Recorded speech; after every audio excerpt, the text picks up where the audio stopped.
Hello everyone, making a quick video here showing you why I put this culvert in my driveway.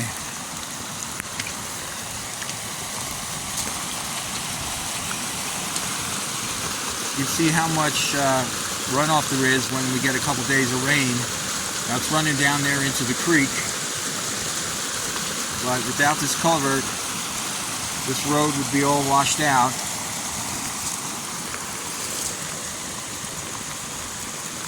We'll probably run now until early spring. It may not run as high, but it will probably run constantly. Looks like the culvert there is doing a pretty good job. Anyway, thank you so much for watching. Please like and subscribe.